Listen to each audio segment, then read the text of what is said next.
안녕하세요. 이제 법인세 이거 금주차 두 번째 시간입니다. 그래서 이번 시간에 이어서 계속 PPT를 통해서 여러분들을 강의를 진행하도록 하겠습니다. 나른한 오후에 녹화를 하다 보니까 좀 졸리고 목소리가 좀 잠길 수 있으니 양해 부탁드립니다. 법인세 과세소득에 대해서 저번에 설명을 드렸었는데 동영상을 통해서 오늘은 PPT를 보면서 다시 한번 정리하는 시간을 갖도록 하겠습니다. 너무 어렵지 않은 부분이니까 쉽게 보면서 진행하도록 하고, 또 책으로도 같이 나와 있으니까 여러분들 강의를 들으실 때 책도 같이 펴놓고 좀 들으시면은 조금 더 어떻게 이해하는데 쉽지 않을까 생각이 듭니다. 여기 있는 부분들은 좀 간단하게 좀 정리가 돼 있어서 여러분들이 좀 나중에라도 좀 보실 때 좀 편하게 볼 수 있게 PPT로 설명을 해도록 하겠습니다. 자, 법인세 저희가 얘기를 진행했고, 법인의 종류에 대해서 얘기를 했습니다. 그래서 법인에 대한 종류가 내국법인, 그 다음 외국법인, 그리고 또 영리법인과 비영리법인 이렇게 있다고 얘기를 드렸었는데, 그걸 설명하기 전에 저희가 이제 법인세는 과연 그러면은 어떤 걸 과세 소득으로 하느냐에 대해서 이해할 필요가 있었죠. 그래서 책으로 설명드릴 때는 지금 169페이지에서 171페이지를 진행하고 있는데, 일단 법인은 기본적으로 법인이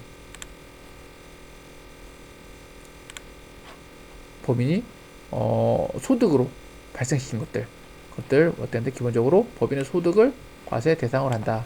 오늘은 색깔을 바꿨습니다. 빨간색이 아닙니다. 그리고 현행 법인세법에서는 크게 네 가지의 소득을 갖고 법인세를 과세를 하고 있는데, 기본적으로 우리가 가장 자세하게 살펴볼 거는 바로 이 부분입니다. 각 사업연도 사업소득, 법인이 뭘 통해서 영업을 통해서, 그렇죠? 영업을 통해서 발생한 각 사업연도 소득에 대해서 기본적으로 많은 공부를 할 거고요. 그 다음 청산소득과 토지 및 양도소득, 유한료소득인데, 토지 및 양도 차익에 대해서는 법인세 과세를 하는 거죠. 더군다나 뭐가 있어요?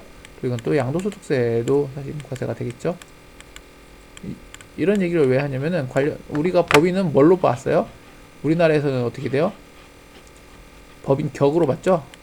법인격으로 봤기 때문에 법인을 하나의 개인과 같은 실체를 보고 있습니다. 그래서 실체를 보고 있기 때문에 관련 부분대에서는 개인이 납부하는 모든 거의 세금은 법인도 납부한다고 보시면 됩니다. 다만 저번주에 얘기했던 것처럼 국가나 지방자치단체는 어떻게 돼요? 기본적으로 뭐에 포함되지 않는다? 법인세를 부과하지 않는다. 기본적으로 우리가 국가는 결국엔 뭐예요? 과세 주체죠. 과세 주체. 그쵸? 과세 주체입니다. 과세 주체. 과세 주체이기 때문에 어떻게 한다? 원래 법인세를 부과하지 아니하고 있습니다. 그래서 해당 사항에 대해서 이렇게 살펴보도록 하겠습니다. 여러분들도 들으실 때 좀 편하게 들으시기 바랍니다. 자, 이거를 표로 정리했습니다. 저번에는 저희가 그 동영상으로 강의를 하면서 실적으로 설명을 드렸었는데, 좀 한 표로 보면은 좀 더 눈에 확 들어올 수 있는 게 있죠. 자, 우리가 기본적으로 법인세에서는 크게 네 가지의 소득에 대해서 과세를 한다고 했습니다. 그래서 첫 번째, 두 번째, 세 번째, 네 번째. 그래서 우리가 제일 먼저 가장 많이 다루게 될 내용이 바로 요거라고 했죠. 이 부분인데, 왜 그러냐? 보시면 아시겠지만, 이렇게 한눈으로 보게 되면 법인의 유형과 그다음 과세소득의 유형에 따라서, 법인의 유형에 따라서 내국법인이든 외국법인이든 영리법인이든 비영리법이든 결국에는 어떻게 된다? 각 사업연도 소득에 대한 것은 어떻게 된다? 보시면은 전부 다 어떻게 한다? 법인세 과세 대상이다. 과세 대상이다. 그래서 우리가 주로 이야기하는 부분들은 바로 요 부분이 될 것 같습니다. 각 사업연도 소득, 그리고 토지의 양도차익 소득. 저희가 뭐라고 했어요? 법인도 결국엔 법인격, 개인과 같이 보기 때문에 법인격이 있기 때문에 어떻게 된다? 토지의 양도소득도 대부분 어떻게 돼요? 자, 과세 대상이 될 수 있습니다. 그렇기 때문에 이 부분에 대해서 어떻게 보면 저희가 집중적으로 공부가 진행이 될 거고요. 우리가 어떤 사례나 예를 들 때는 결국엔 각 사업연도 소득에 대해서 얘기가 될 겁니다. 그렇다면 어디에 포커스가 제일 맞춰져 있을까요? 색깔을 좀 바꿔서 표시를 해볼까요? 우리가 가장 포커스가 맞춰져 있는 건 바로 이 부분이 되겠습니다. 그쵸? 이 부분. 영리법인의 국내외 원천 소득에 대해서 이야기를 할 거고, 이 부분에 대한 과세, 이 부분에 대한 과세 이야기를 할 겁니다. 과세를 통해서 결국에는 뭘 우리가 계속 얘기할 거는 바로 이 부분에 대해서 얘기를 하겠죠. 그래서 이렇게 진행되고 있는 점, 우리가 그리고 진짜로 배우고 궁금해야 될 부분들이 바로 이 부분입니다.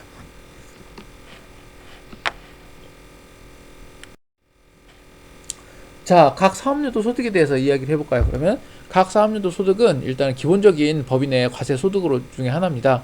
어떻게든 법인의 설립 목적은 무엇을 발생시키기 위해서 만들어졌냐면은 각 사업연도 이 소득을 발생시키는 거죠. 이건 뭘 통해서 발생할까요? 법인의 영업을 통해서 발생시키겠죠. 영업을 통해서 발생시키고, 그에 대한 부분이 가장 기본적인 법인세 납부 기본 구조입니다. 그래서 이런 부분들을 좀 더 이제 책에 있는 의미로 살펴본다면 이렇게 얘기를 하죠. 법인에 귀속되는 순자산 증가액. 법인의 순자산 증가액이 가장 기본적인 뭐 있어요? 현금이죠. 현금이 입금 총액에서 순자산 감소액을 어떻게 하다 차감한다. 즉 현금, 쉽게 설명드리는 거예요. 쉽게 얘기하면 현금 수입분이 있고, 그리고 현금 감소분이 있죠.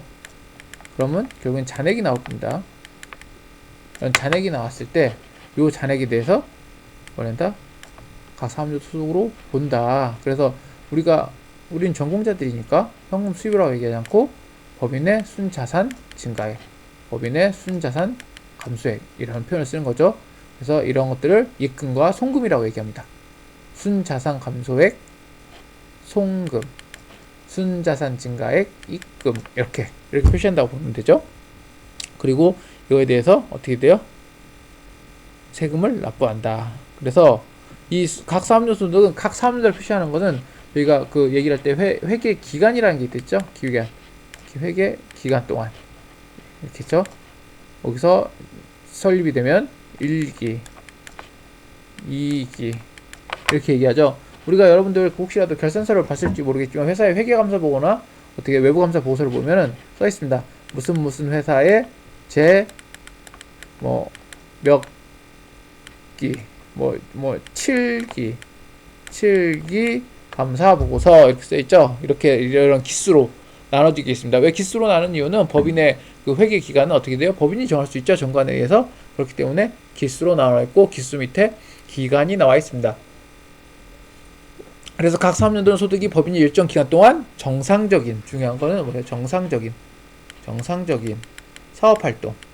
불법적인 것은 어떻게 되겠어요? 이거는 형사처벌인 거죠. 형사처벌. 불법은 사실 세금을 매기는 게 아니라 국가에 환수 되겠죠. 환수 처리 되겠죠. 그래서 정상적인 사업활동을 통해서 얻은 순자산 증가액을 뭐라고 얘기한다? 각 사업연도 소득이라고 얘기한다. 관련된 부분은 169페이지에 같이 나와 있습니다. 자, 청산소득입니다. 각 사업연도 소득 중에 우리가 그 세 번째로, 각 사업연도 소득이 아니라 법인의 과세소득 중에 그 세 번째로 나와 있는 것들. 세 번째. 저희가 보니까 토지 양도소득이 빠졌네요. 다음이 어쨌든 세 번째입니다. 세 번째 마지막이기도 하고 청산소득인데, 사실 다른 것들은 잘 발생이 이미 알고 있는 것 부분이었는데, 중요한 거는 이 청산소득이 뭐냐, 이런 부분에 대해서 좀 짚고 넘어갈 필요가 있습니다. 여기 아시다시피 저희가 표를 정리했을 때 보시다시피 청산소득은 어디에 적용된다?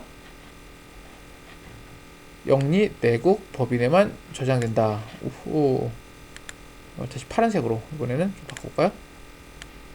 자, 영리 내국 법인에만 적용이 되고 있습니다. 청산소득이라는 것은 결국에는 정의를 한번 읽어볼게요. 각 사업연도 소득으로 포함되지 아니하는 자산의 평가 차익 등을 해상, 합변 또는 분할 단계에서 파악하는 과세의 별개 소득을 의미한다. 즉, 예를 들자면은 A라는 회사가 있습니다. 기본적으로 분할이 됐어요. 그래서 갑이라는 회사와 을이라는 회사가 생겼습니다. 이랬을 때 이거에 대한 자녀 재산 가액, 자녀 재산 가액에 어떻게 된다? 소득이 발생. 예를 들자면은 우리가 여기가 100원의 회사의 가치가 있어요. 쉽게 얘기하면은. 그럼 이걸 쪼개면은 얘와 50원, 50원이라고 생각합시다.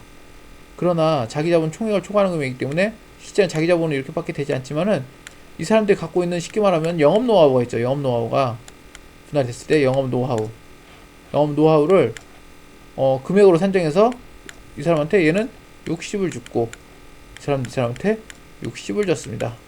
그럼 이 사람은 가치는 100원인데 실제로 받는 돈은 120원인 거죠. 나머지에 요 20원에 대한 것은 어떻게 돼요? 뭐가 발생한다? 소득이라고 본다는 거죠. 소득이라고 본다는 겁니다. 쉽게 얘기하면 이런 게 청산소득입니다. 그래서 이런 청산소득에도 뭘 한다? 법인세를 과세한다. 근데 지금 제가 파란색으로 쓰고 있는데 제가 볼 때는 파란색보다는 좀 밝은 색깔이 더 좋은 것 같네요. 혹시라도 마음에 드는, 가장 눈에 잘 띄거나 강의를 들으실 때 마음에 드는 색깔이 있으면은 댓글을 남기실 때 어떤 색깔로 해주세요. 댓글을 남겨주세요. 그러면 제가 그 색깔로 강의를 진행하도록 하겠습니다. 저는 왜 자꾸 이 색깔을 바꿔보냐면은 지금 너무 나른한 오후라 색깔을 바꾸면서 정신을 차리고 있습니다. 근데 보기는 파란색보다는 저는 빨간색이 더 눈에 띄는 것 같은데 여러분 댓글로 남겨주시면은 제가 바꿔보도록 하겠습니다. 자, 실질적으로 이런 게 청산소득이 어떤 의미를 갖고 있냐면은 법인은 설립됨으로써 뭘 보유하게 되면 자산을 보유합니다. 자산을 보유하면서 자산을 통해서 영업활동을 하고 영업활동을 통해서 뭐예요? 수익을 창출시키죠. 그러고 났을 때 나머지 그 법인이 해산, 개인으로 얘기했을 때는 해산이 어떻게 돼요? 해산의 경우가 사망했을 때죠. 이런 사망했을 때에 결국에는 소득이 발생하는 부분에서 추가적인 납부를 하게 된다.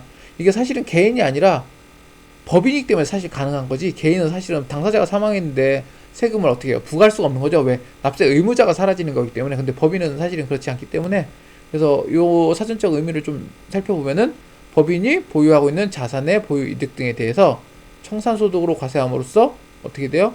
법인 설립 시점부터 해산 시점까지 증가한 순자산에 대해서 과세한다. 그동안 벌어들인 거에 대해서 어떻게 한다? 과세한다는 거죠. 보유하고 있음으로써 있었던 부분을. 뭐 사실은 청산소득에 대해서 과세가 맞는지 안 맞는지 사실은 저 개인적으로는 조금 의견이 있습니다. 뭐 그동안 어차피 계속 관련된 부분에서 납부를 했고 추가적인 것도 발생한 시점에서 좀 세금을 또 받는다는 것은 과도한 부분이 아닌가 하는 생각이 드는 것도 있기는 하나, 뭐 현행 세법 체계에서는 그렇다고 이야기를 하고 있으니 참고하시기 바랍니다.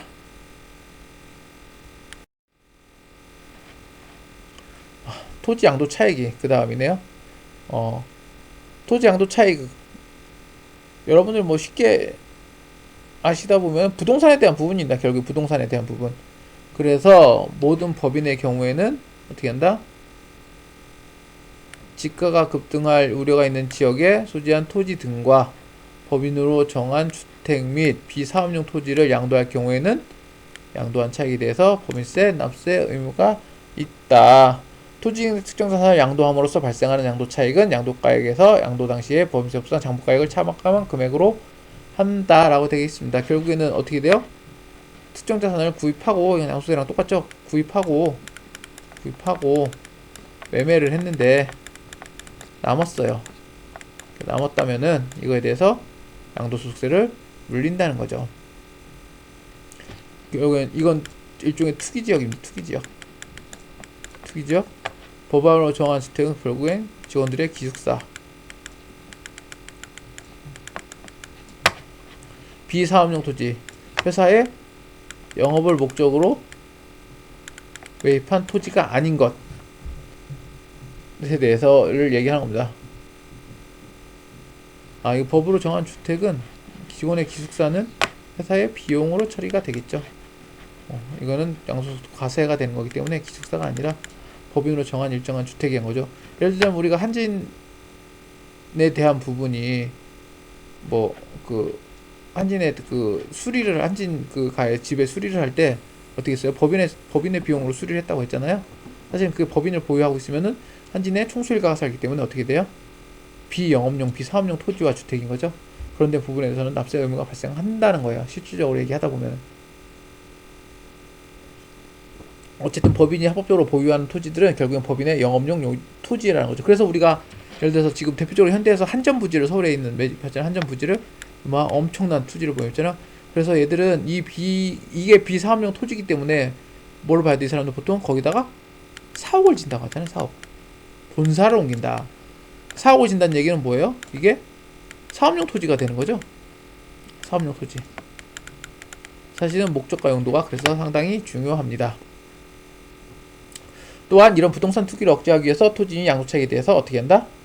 법인세를 과세함으로써 이중으로 과세하고 있다는 거죠, 사실은.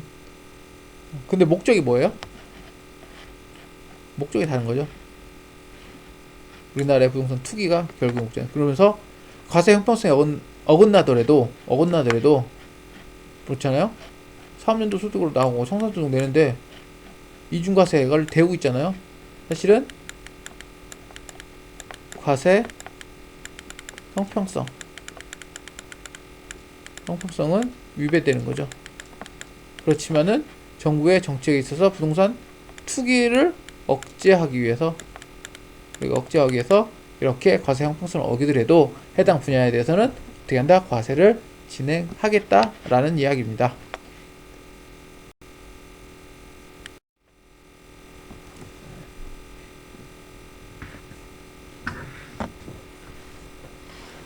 자, 그래서 각 3년도 소득이 없거나 마이너스인 경우에는 토지 내 양도차익이 있으면 별도로 납부해야 된다는 거죠.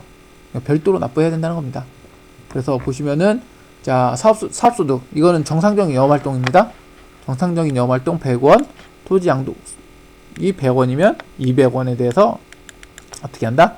법인세를 납부를 해야 한다. 근데 법인은 정상적으로, 이게 정상입니다.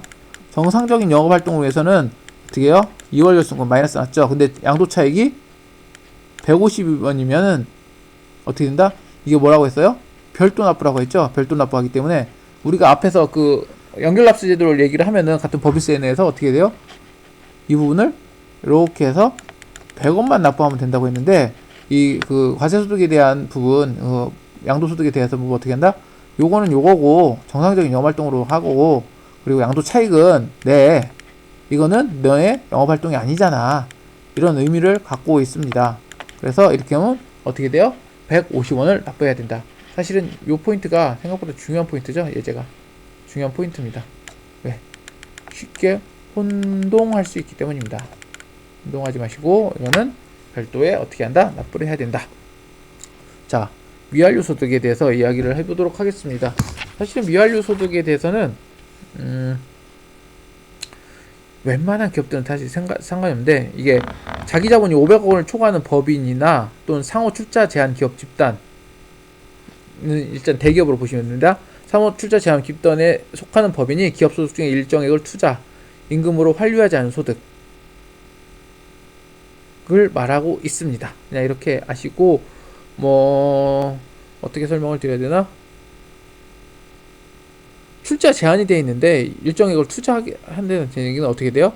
자기의 소득을 저쪽으로 돌려버리는 효과를 발생시키죠. 그래서 그런 부분에 있어서는 어떻게 한다? 법인세를 과세한다 라는 이야기입니다. 쉽게 얘기하면 그렇습니다. 자, 그렇다면 이런 법인세를 과세할 때도 어떠한 목적과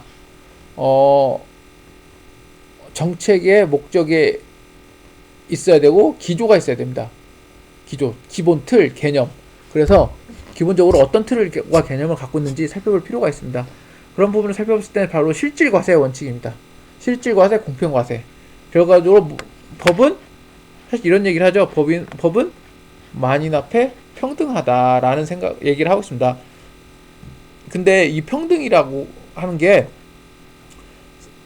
약간 우리가 기본적인 얘가 100원을 버는 사람하고 1000원을 버는 사람하고 똑같은 사람이니까 평등하게 똑같이 100원의 세금을 납부한다. 이게 공평하고 평등이 아닙니다.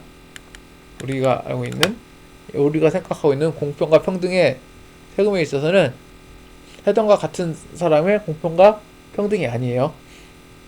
서로의 소득의 차이를 이해하고 소득이 많은 사람은 더 납부하자라는 게 기본적인 개념입니다.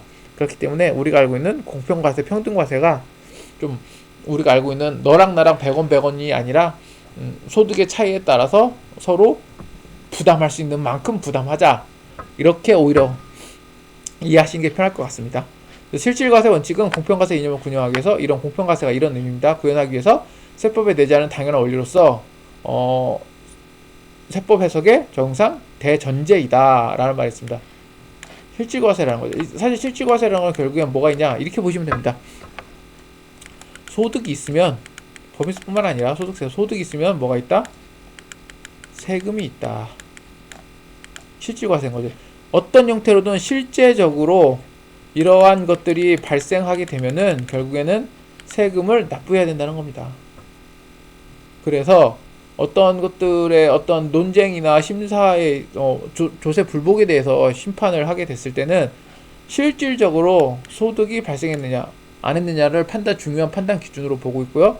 이 이야기를 굳이 하는 이유는 우리가 법에 정해진 것들은 모든 소득을 나열할 수 없습니다. 사실은 법인세법은 세법 자체가 열거주의를 선택하고 있긴 한데 어쨌든 그 안에서도 모든 것을 나열할 수 없기 때문에, 또한 그리고 지금은 소득의 형태가 많이 바뀌고 있죠. 예를 들자면 지금 유튜브 크리에이터 이런 분들은 예전에는 사실은 발생하지 않은 소득이었어요. 그쵸? 발생하지 않는 소득이었죠. 발생하지 않는 소득. 근데 지금 어떻게 돼요? 발생이 되고 있죠. 그러면은 예전에는 사실은 과세체계 근거가 없었는데 지금 과세체계 근거가 만들어졌죠. 과세체계 근거가. 그런 일들이 결국엔 실질과세 원칙이라는 것을 적용하는 거죠. 어쨌든 소득이 있으면은 세금을 납부해야 된다는 겁니다. 그래서 어떤 형태로든 과세 원칙은 세법에 내용은 없어요. 법률상 내용이 없지만은 과세 소득은 결국엔 납세 의무자에 기속된다는 거죠. 사실에 의해서 결국엔 소득이 있으면 뭐 어떻게 한다? 돈을 납부해야 된다는 거죠. 그래서 관련된 부분을 가장 중요한 원칙으로 내세우고 있습니다. 그래서 법인세법, 아니 세법의 가장 기본적인 그 원칙의 기본 개념은 실질과세입니다. 소득이 있는 곳에 세금이 있다. 이거를 잊지 말으셔야 합니다. 어떤 형태로든 나한테 소득이 발생했다면은 그 소득이 과연 이게 납세 의무가 없는지는 고민을 해야 된다는 거죠. 이게 어떤 형태로든 이게 말 그대로 사실은 계속적 반복적으로 이루어졌다. 내가 이게 자체가 지금은 과세 체계에 없는 소득이 발생했지만은 이게 계속적 반복적으로 이루어졌다고 하면은 그 자체는 소득으로 봐야 되기 때문에 그게 소득이든 법인세든 뭐 개인 소득세든 이렇게 납부할 의무가 발생할 수 있습니다. 그래서 그런 부분을 잘 아셔야 되는 게 바로 실질 과세의 원칙입니다.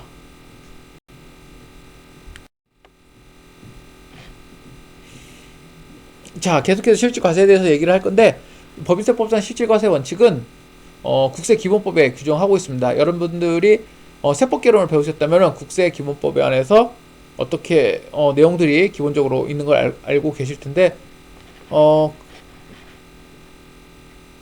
그 내용에 따라서 여러분들 실질과세와 거래 귀속은 누구한테 하죠?